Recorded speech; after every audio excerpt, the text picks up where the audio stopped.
Hi there, welcome to Sumit Academy. You are here because you desire to learn or maybe are curious about certain topics and terms. Well, that's exactly what my channel is all about.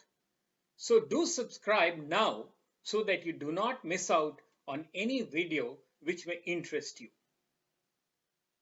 In this video, we shall talk about the concept of decentralization or the transfer of authority and responsibility for public functions from the central government to local governments or quasi-independent government organizations and or the private sector. The 73rd and 74th constitutional amendments of 1992 are major landmarks in decentralization of power in India. They created statutory institutional structures for introducing self-governance through the Panchayati Raj and the urban local body system.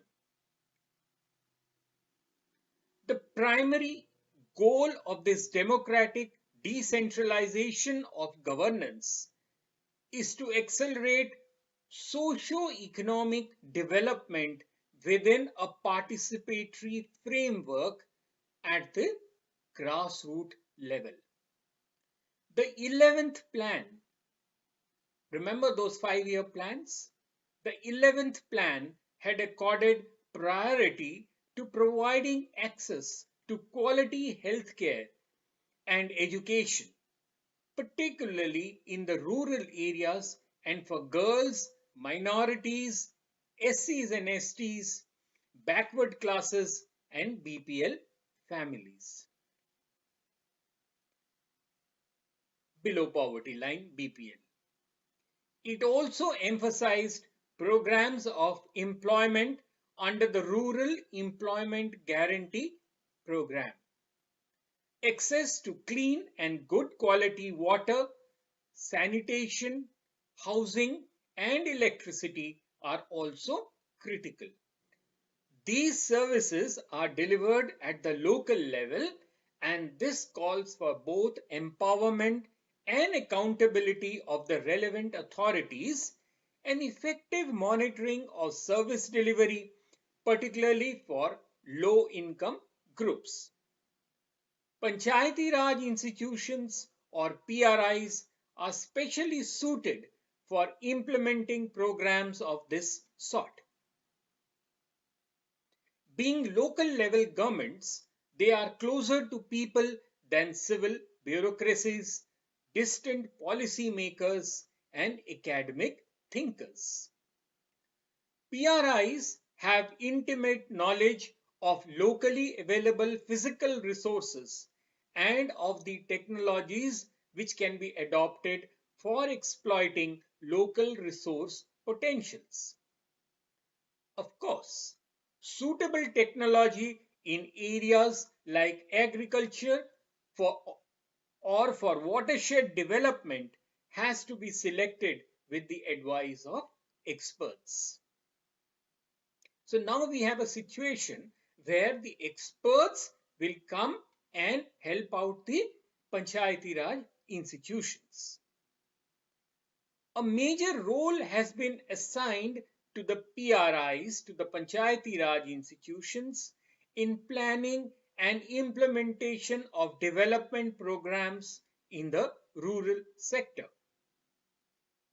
For example, Manrega provides guaranteed employment, and PRIs are the principal authorities for its planning and implementation at ground level.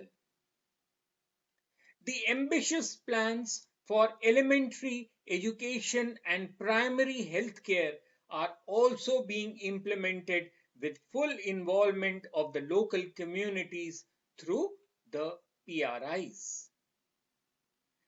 Let us now look at the various dimensions of decentralization. The first of these is political decentralization. This refers to the political power and functions which are concentrated in the hands of the higher levels of political organs.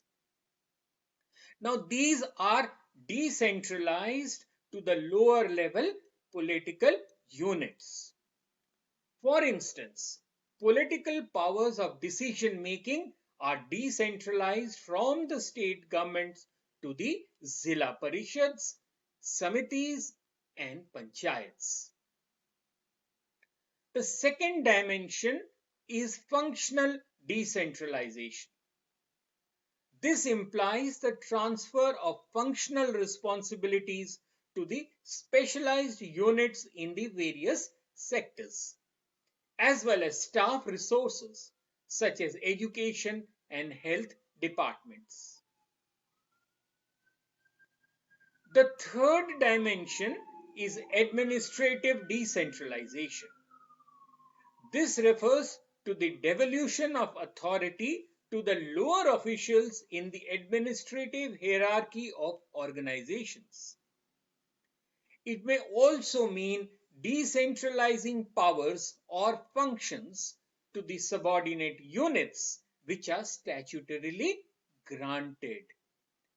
Together, they form an integrated part of the hierarchy of administration.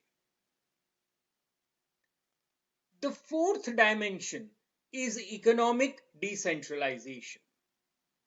This recognizes privatization, contracting out, and deregulation, diversity of preferences for public goods, consumer preferences, and choices.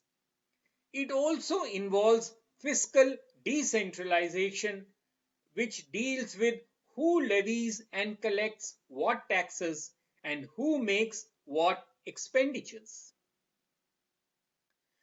The fifth dimension is geographical decentralization. This refers to the powers and functions of the headquarters which are transferred to the field offices for effective performance. This transfer of power facilitates quick decision making, keeping in view the local requirements, and also reduces the burden on the state. So, what are the benefits of decentralization? Why go in for decentralization? Well, the immediate benefits of decentralization are optimum use of scarce resources, promoting people-centered development, as people know their problems best, solutions to their problems through the use of local knowledge, local resources, and indigenous technology, and accelerating the pace and spread the benefits of growth and development. Of course, there are bound to be some disadvantages too. Now, it lacks uniformity, may lead to inconsistencies when standard processes and procedures are not observed by the various departments in the government system. It may create unpleasant conditions due to lack of coordination among various administrative units. May also tend to create autonomous subordinate players, and headquarters may lose control over field administrative units.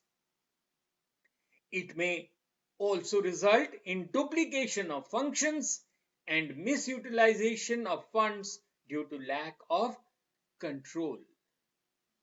Well, that's all in this video.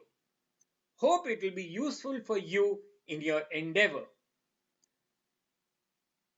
Do subscribe to my channel now so that you do not miss out on my past or my future videos. In the meantime, if you want to get in touch with me, do drop in a line to sumitacademy20@gmail.com. Till later then. Cheers.